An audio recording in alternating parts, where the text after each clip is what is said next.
संक्रमित घूमते रहे, एक हुआ, उसने 4 को किया, ज्यादा समझ में नहीं आया, 4 ने फिर 16 को किया और 16 ने फिर 64 को किया। वो धीरे धीरे संक्रमित होते रहे, एक से दूसरे में फैलता रहा और फिर बाद में एकदम विस्फोट हो गया।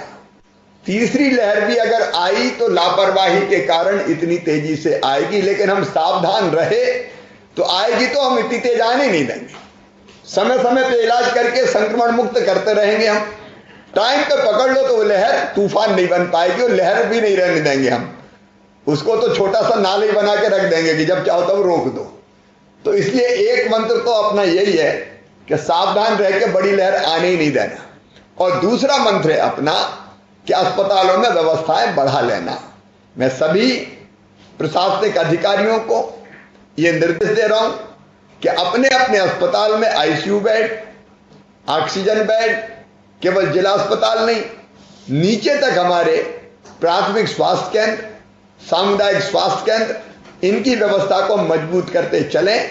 फंड्स की व्यवस्था अलग अलग तरीकों से हो जाएगी। मैं ऑक्सीजन प्लांट के हम तैयारी रखें और बच्चों का वार्ड हम जरूर हमारे तीनों जिलों में, आप देख लीजिए कहां कहां जिला अस्पताल में बना नहीं है हमको बच्चों का वार्ड, उसके नीचे भी जहां बन सकता है बच्चों के लिए स्थान सुरक्षित रखें, क्योंकि ऐसा अनुमान है कि तीसरी लहर में बच्चे प्रभावित हो सकते हैं क्योंकि उनका वैक्सीनेशन नहीं हो रहा।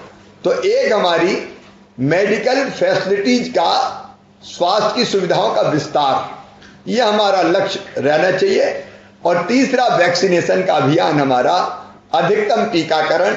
अभी मैं इसलिए जोर नहीं दे रहा था कि मेरा दिमाग पूरा लगा था कि हम संक्रमण को कैसे रोकें, बीमारों का कैसे इलाज करें, ऑक्सीजन की कैसी व्यवस्था करें, दवाई हम कैसे लाएं, रेमडेसिविर का इंतजाम हम कैसे करें। अब इससे हम उबर गए, केवल एक समस्या हमारे सामने ब्लैक फंगस बची है, तो उसके लिए भी हमने एक विशेष टैबलेट आती है, वो टैबलेट्स बुलवा ली है, वो आज पहुंच जाएंगी, जो इंजेक्शन का सब्स्टिट्यूट भी है, और इंजेक्शन के लिए भी हम लगातार प्रयास कर रहे हैं। तो ब्लैक फंगस के लिए भी मेडिकल कॉलेजेज में विशेष वार्ड बनाए गए हैं, तो उसमें भी लगातार ऐसे केस रेफर होते जाए, उनकी भी इलाज की निःशुल्क की व्यवस्था हम करेंगे ताकि जनता को कोई दिक्कत और परेशानी ना हो। लेकिन इसके अलावा अभी तात्कालिक की, अब रेमडेसिविर कोई उठाने वाला नहीं, इतनी बड़ी संख्या में आ गया, कहीं कोई मारामारी नहीं है, तो वो व्यवस्थाएं अपनी हो गई है। अब हमको भविष्य की व्यवस्था करनी है, ऑक्सीजन प्लांट की पर्याप्त उपलब्धता करनी ताकि ऑक्सीजन की मारामारी ना हो, और उसके बाद हम वैक्सीनेशन के काम में लगेंगे। अब इस काम में लगे तो इसलिए वैक्सीनेशन को अभियान का रूप नहीं बनाया। 1 जून से आप सबसे, माननीय सांसदगण, विधायक साथियों से मेरी अपील है कि वैक्सीनेशन के अभियान को भी कहीं भ्रांति है, भ्रम है, तो उसको भी दूर करें। दुनिया भर के वैज्ञानिकों ने कहा है कि अगर वैक्सीनेशन हो जाता है, दोनों डोज लग जाते हैं, तो शरीर की रोग प्रतिरोधक क्षमता बढ़ती है। और दुनिया में अपवाद कोई घटना हो गई अलग बात है, लेकिन इससे बड़ा सुरक्षा चक्र कोई नहीं है।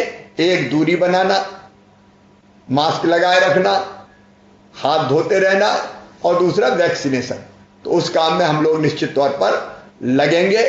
और बाकी जो हम लोगों ने सरकार की योजना बनाई, मैं सचमुच में बहुत व्यथित मन से कह रहा हूं, पीड़ा बहुत हुई, दर्द बहुत हुआ, क्योंकि लहर बहुत तेजी से आई, व्यवस्थाएं छोटी पड़ी एक समय, लेकिन अब फिर से वो बहाल किए। और वैसी स्थिति में जब महामारी पीक पे थी, हमारे कई साथी हमसे बिछुड़े, कई बच्चे अनाथ हो गए, ये जानकारी मिली। और जब ये जानकारी मिली तो मन में पीड़ा हुई, लेकिन मन में एक संकल्प भी पैदा हुआ कि हमारे रहते हुए कोई बच्चा अनाथ कैसे हो सकता है, आखिर वो मध्य प्रदेश के बच्चे हैं, उनका ध्यान रखना हमारी ड्यूटी है। और हमने तत्काल योजना बना ली, योजना बन गई। 30 नवंबर को आप तय कर लीजिए, आपके जिले में ऐसे बच्चे जिनके माता पिता अभिभावक ना हो, उनके खाते में हम पेंशन की पहली किस्त डालना चाहेंगे। तो तीनों जिले अगर ऐसे बच्चे हैं तो निश्चित तौर पर उसकी तैयारी भी कर लें। हमने अपने सरकारी कर्मचारी, चाहे किसी भी स्तर का हो, वो नियमित कर्मचारी हो, वो दैनिक वेतनभोगी हो, वो कलेक्टर रेट वाला हो, वो आउटसोर्स वाला हो, वो आंगनबाड़ी कार्यकर्ता हो, वो आशा कार्यकर्ता हो, कई ऐसे हैं इनमें से जो कर्तव्य का निर्वाह करते हुए इस दुनिया में नहीं रहे। और जब हमें ये पता चला तो हमने तत्काल ये तय किया कि उन्हीं के परिवार के किसी सदस्य को फास्ट ट्रैक पे ले जाके अनुकंपा नियुक्ति दे दी जाएगी। वो योजना भी हमारी तैयार है। अनुग्रह राशि 5 लाख वो देने का भी हमने फैसला किया है। फिर एक दर्द और मेरे सीने में रह रह के उठता था कि कई परिवारों में सदस्य की मृत्यु हो गई। अब ये काम बहुत सोच समझ के करने का था, लेकिन मैं तो भावनात्मक व्यक्ति हूं, मुझे लगा ऐसे परिवार की मदद होनी चाहिए। इसलिए हमने तय किया कि ऐसे परिवार जो कोविड से प्रभावित होकर दुनिया छोड़ के चले गए, उनको 1 लाख रुपए की सहायता राशि दी जाएगी। उसके नियम, उसकी प्रक्रिया हम बना रहे कि कोई ना कोई प्रक्रिया तो हमको तय करनी पड़ेगी, ताकि ऐसे परिवारों की भी हम सहायता कर सकें। बाकी राशन से लेके बाकी चीजों का इंतजाम हमने किया है। परसों कंस्ट्रक्शन वर्कर्स जो हैं, निर्माण श्रमिक, उनके खाते में हम पैसा डालने वाले हैं। हमने इसके पहले शहरी जो हमारे पथ विक्रेता थे उनके खाते में पैसा डाले। अब ग्रामीण भी जो स्ट्रीट वेंडर पथ विक्रेता है उनके खाते में भी पैसा डालेंगे। आप जानते हैं आर्थिक गतिविधियां बंद है, लेकिन पूरी ताकत से, और बजट में पैसा नहीं आ रहा इस समय कोई टैक्स वैक्स का, लेकिन फिर भी पूरी ताकत से अपनी जनता की भरपूर मदद करने की हम कोशिश कर रहे हैं, क्योंकि उसी जनता के लिए सरकार है, उसी जनता के लिए सरकार है। किसानों के खाते में हमने पैसे डाले, प्रधानमंत्री जी के भी आए और मुख्यमंत्री किसान कल्याण योजना के पैसे भी आए। उपार्जन प्रभावित नहीं होने दिया, उपार्जन लगातार होता रहा। 0% ब्याज का कर्जा जारी रखा और किस्तें भरने की तारीख भी बढ़ा के हमने 30 जून तक कर दी, ताकि किसान को कोई दिक्कत ना आए। संकट की इस घड़ी में कोई परेशान ना रहे, यह हमारा संकल्प है। मैं फिर अपील करता हूं कि ठीक दिशा में है हम, लेकिन लापरवाही किसी भी कीमत पर ना हो जाए, और नहीं तो बड़ी संख्या में संक्रमित आ गए तो फिर दुनिया चलाना मुश्किल हो जाएगी। हम कैसे देख सकते हैं कि अस्पताल में लोग बड़ी संख्या में भर्ती हो, ऑक्सीजन लगे, वेंटिलेटर लगे, वो नहीं होने देना है हमें। इसलिए सतर्कता बहुत आवश्यक है। क्राइसिस मैनेजमेंट कमेटी का इसमें बहुत महत्वपूर्ण रोल है। मेरे विधायक साथी लीड करें, सांसद जी गाइड करें, हमारे हर स्तर के जनप्रतिनिधि, चाहे वो जिला पंचायत अध्यक्ष हो, जनपद पंचायत अध्यक्ष हो, नगर पालिका अध्यक्ष हो, आपके पार्षद हो, हमारे जनपद जिला पंचायत के सदस्य हो, सरपंच हो, गांव के पटेल हो, मुकद्दम हो, इन सबसे मेरा निवेदन है। कार्यकर्ता भाइयों बहनों से मेरा निवेदन है कि इतिहास में कभी कभी ऐसा मौका आता है जब सबको मिलकर लड़के जीतना होता है। ये कोरोना मानवता के खिलाफ संकट है और इसलिए मिलकर इसका सामना करें।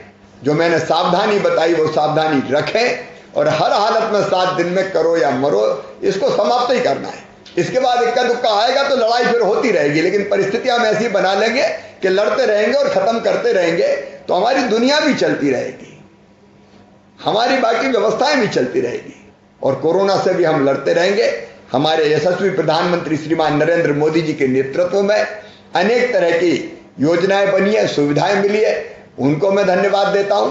और हम सब मिलकर लड़के इस कोरोना से निश्चित तौर पर जीतेंगे। एक बार मैं सभी को, जनप्रतिनिधि मित्रों को भी और प्रशासनिक कर्मचारी अधिकारियों को भी मिलकर लड़ रहे हैं, हम एक टीम के रूप में लड़ रहे हैं, कोई कसर हम नहीं छोड़ रहे हैं और आगे भी कोई कसर ना छूटे, ताकि इस कोरोना से मुक्त हमारा नर्मदापुरम संभाग हो जाए और जिंदगी को हम फिर से सामान्य तौर पर बहाल कर लें।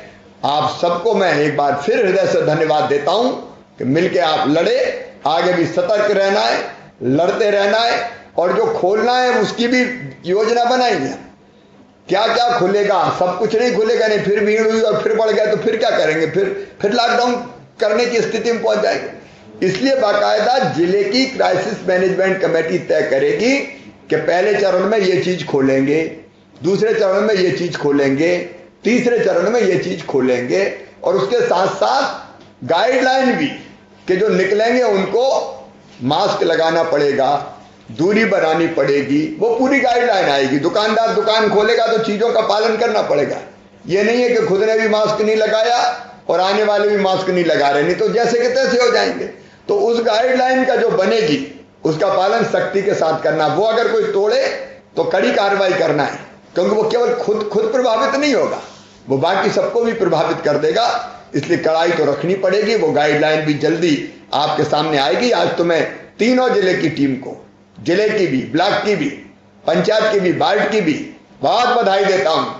आप लोगों ने बहुत मेहनत से काम करके सफलता के द्वार तक आप पहुंच गए। आप सफल होइए, यही मेरी शुभकामनाएं है और आप जीतेंगे, ये मेरा विश्वास है। बहुत बहुत धन्यवाद।